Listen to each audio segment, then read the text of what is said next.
Suami tergoda rayuan janda. Sebelum masuk ke cerita part 2 ini, silahkan tekan tombol like dan subscribe ya guys. Lanjut part 2. Kamu mau nyewa mobil aku? Tanya Aldo. Iya boleh gak? Jawab Rangga. Ya boleh sih, asal bayarnya lancar, ujar Aldo sambil merogoh kantongnya.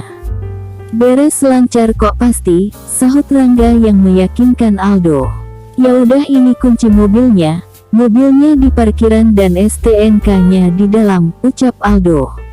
Oke siap nih langsung bayar sebulan, tegas Rangga sambil memberikan amplop yang berisi sejumlah uang. Di saat Aldo akan membuka amplop tersebut untuk menghitung jumlah uangnya, tiba-tiba Rangga menutupnya kembali. Yaelah pakai dihitung segala, cegah Rangga jentuk tidak menghitung uang itu. Ya udah deh hati-hati ya, ujar Aldo. Oke sip, sahut Rangga. Mobil jenis Toyota Yaris milik Aldo kini sudah berada di halaman rumah Lita. Setelah Rangga membuka pintu dan turun dari mobil, ia tertegun memandangi rumah Lita yang besar dan mewah. Wow, gede banget rumahnya nih, mewah lagi. Gak salah aku dekatin dia. Selang beberapa saat Lita pun keluar dari rumah itu. Rangga terkesima memandangi Lita yang terlihat cantik dan seksi mengenakan gaun merah. Kamu cantik sekali, ucap Rangga sembari mendekati Lita. Thank you, jawab Lita sambil menghelai sedikit rambutnya. Ayo, ucap Rangga mempersilahkan Lita naik ke mobilnya. Ayo, ucap Lita dan berjalan menuju pintu kiri mobil. Mereka menuju ke kafe untuk saling menjelaskan latar belakang mereka. Sebenarnya aku udah pernah menikah mas, tapi suami aku yang bisnismen itu sudah meninggal, jadi sekarang aku cuma hidup sendiri dengan deposito almarhum suami aku itu, ucap Lita setelah meneguk jus jeruk. Boleh sih ini hubungan sama Lita, duit banyak peninggalan suaminya, rumah mewah, gedek lagi, jadi aku bisa hidup tenang, gak perlu capek-capek kerja keras kayak sekarang, batin Rangga setelah Lita menjelaskan. Tapi kamu perempuan kuat ya, ucap Rangga sambil menatap senyum Lita. Makasih, ucap Lita. Babil ya, teriak Rangga kepada salah seorang staf. Biar aku aja yang bayar ya, ucap Rangga pada Lita. Oh, ucap Lita dan tersipu malu. Tenang aja aku udah biasa gitu, ucap Rangga sambil memberikan kartu kreditnya ke staf. Akhirnya aku bisa juga dapatin pria kaya, tampan, bermodal lagi, gak pelit sama perempuan, bener-bener cowok idaman mas Rangga ini. Andai aja aku bisa nikah sama dia, pasti aku hidup bahagia, batin Lita yang berharap Rangga melamarnya.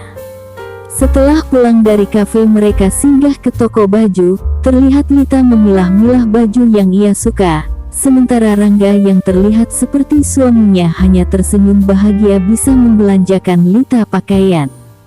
Makasih banyak loh mas, kamu udah beliin aku baju, tas, sepatu, ini banyak banget, padahal aku bisa bayar sendiri loh mas, ucap Lita setelah sampai di depan rumah.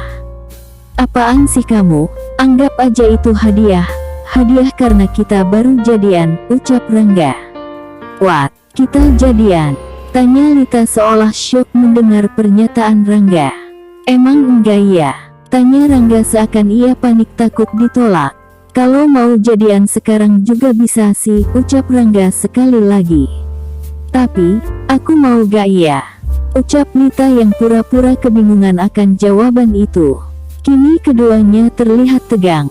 Mas, aku maunya menjadi calon istri kamu aja, ucap Lita sambil tersenyum. Kini suasana pun seketika mencair kembali. Kalau gitu aku juga mau jadi suami kamu, ucap Rangga yang terlihat bahagia. Hihihi, Lita pun tertawa ria. Ya udah kalau gitu yuk pulang yuk, udah malam, ucap Rangga sambil memegang bahu Lita. Ya udah mas, ucap Lita. Dah calon istri, ucap Rangga sambil melangkahkan kaki ke mobil. Setelah sampai di rumah, Rangga membaca selembar kertas yang berisi tagihan kartu kredit. Tagihan kartu kredit banyak banget, malah gak ada duit lagi. bunga aja nih gaji sebulan juga gak cukup, duh gimana bayarnya ya? Oh iya Silvi kan punya perhiasan emas tuh, pakai itu aja dulu, gumam Rangga sambil meremas-remas kertas itu. Kini Rangga tak lagi mempedulikan Silvi, bahkan ia pun tega menggeledah perhiasan milik istrinya itu di lemari. Wah paki ini cukup nih, pasti terbayar kartu kreditnya, gumam Rangga sambil memegang perhiasan emas milik Silvi. Mas, tegur Silvi yang tiba-tiba masuk ke kamar. Ya, duh celanaku sempit banget nih, apa aku udah gemukan kali ya, ucap Rangga gugup saat berhasil menyembunyikan emas di saku celananya. Silvi pun tersenyum mendengar hal itu. Iya mas, aku mau minta jatah belanja bulanan dapur, ucap Silvi sambil menadahkan tangannya. Gak ada lagi, ucap Rangga enteng.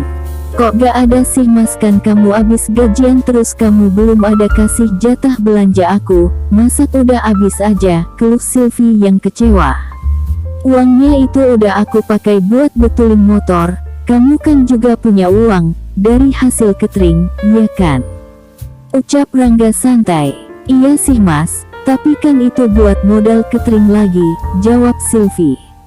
Pakai aja dulu, ucap Rangga sambil meninggalkan Silvi keluar kamar. Keesokan harinya tiba di kantor Rangga menemui Rita rekan kerjanya. Rita aku perlu uang, aku pinjam uang kamu dulu ya, ucap Rangga sambil mengikuti Rita turun tangga menuju ruang kerja. Kita kan baru gajian, kok kamu udah pinjam uang aja sih? Tanya Rita yang keberatan. Tak menyerah sampai di sini, Rangga pun tetap mengikuti Rita sampai ke meja kerja Rita. Jadi gini tak, anak aku tuh sakit jadi sampai sekarang belum sembuh juga, jadi aku bingung nih, ucap Rangga membujuk Rita hingga dia membohongi dengan berdalih anaknya sakit. Oh gitu ya, ya udah deh nanti aku ambil uang kas kantor ya, tapi kamu harus janji sama aku, bulan depan kamu gajian kamu harus bayar, ucap Rita yang kasihan karena anak Rangga dikira beneran sakit.